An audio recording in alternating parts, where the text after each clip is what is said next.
Welcome back, everyone, to the County Seat. Our program this morning is focusing on pot on public lands in Utah.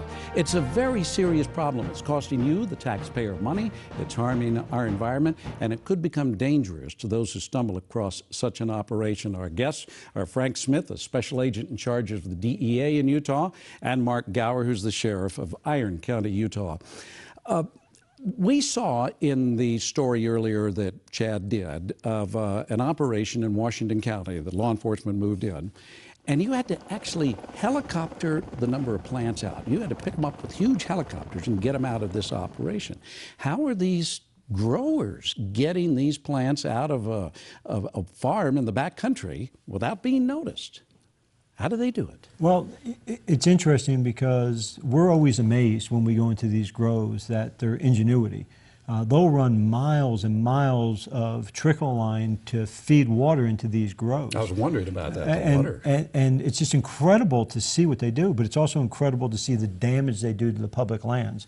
It'll bring a tear to your eye. Like what, for instance? The trash, the way they utilize fertilizer and put it into the watershed. The cuts they make on the tree lines. I mean, it's horrific. And of course, the human waste. And imagine someone living 4 months on your property and all the damage that they could do just by living there. It's horrific. But they can carry all that marijuana out. They hand carry it out? They hand carry that marijuana out. How many individuals do you usually find at one of these growing operations, and do they stay there all summer from They do. During the season? They do, pretty much. We're seeing that they do stay in there. At times they may vacate the garden to go to another garden that's in the area to help harvest that, but they'll be back shortly. You know, if they do leave, it's just a very short time. Is it 2, 3, 4 people? It depends. In Washington County, they've had as many as, on that one, they 37. 37 in one grow. 37? And we arrested them all. Wow, that's like a small army, a company. That's platoon level. Yeah, platoon. Right. And there were 37 people we arrested. And they were all armed? No, but there were guns in that grow. They did have weapons in that grow.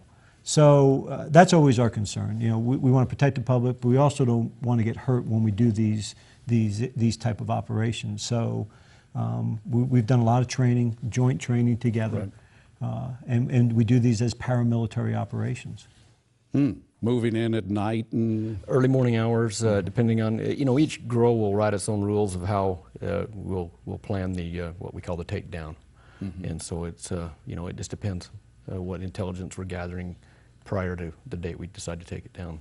Now it's November when this program's running. Is the growing season's over?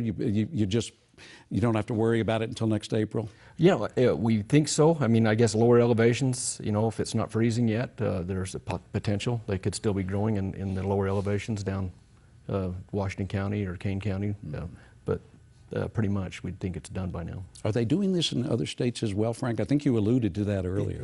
It's funny because we've had such successes that we just got done teaching in Wisconsin. So all across the country, this phenomenon is happening, from Georgia to California. The interesting thing about Utah is not 1 gram of the marijuana that we have seized or is being grown is staying in Utah. It's all going back to California. So we have the problem of they're growing it here, and we have the problem that we have to deal with these thugs in our public lands that are armed. But all that marijuana is going back to California. When they go to move their product out of the grow, the marijuana, they do it mainly under the cover of darkness, in the middle of the night, and you know, they're very efficient with the way they do it. I mean, they know what they're doing. They're very smart, and they work really hard to get that crop out. And you know, everybody always has this perception that you know, this is old hippies growing marijuana. It's not. This is organized crime, and it is extremely profitable, what they're doing. It's the highest yielding crop that they have. Well, let's talk about that organized crime aspect and what the public can do to protect themselves. We'll take a break and be back in a moment.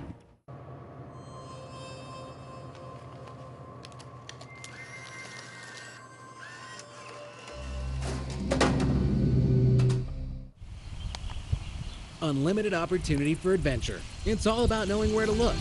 ATV adventures, rock crawling events, art festivals, and wildlife events. The opportunities are limitless.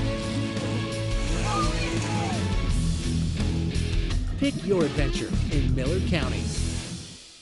What do you picture when you hear Rich County, Utah? Bear Lake Adventure? Snowmobile action? Pristine skiing? Spectacular solitude? Well, if that isn't what first came to mind, then you just don't know Rich County. The Bear Lake Monster Polar Plunge, snowmobiling Monte Cristo, ice fishing Bear Lake, skiing the backcountry, fishing at the Cisco Disco. Come and find out what you never knew you were missing. Rich County, Utah. Have you ever wanted to go on a vacation to Mars? What about a visit to the Old West? Impossible, right? Well, forget what you think is real. In southern Utah's Kane County, other worlds are just an ATV ride away. The Old West lives on in every sunset. From the downtown streets of Little Hollywood to the vistas that have inspired the world. Never find yourself closer to home and yet farther than you've ever been. Southern Utah's Kane County, where anywhere is possible.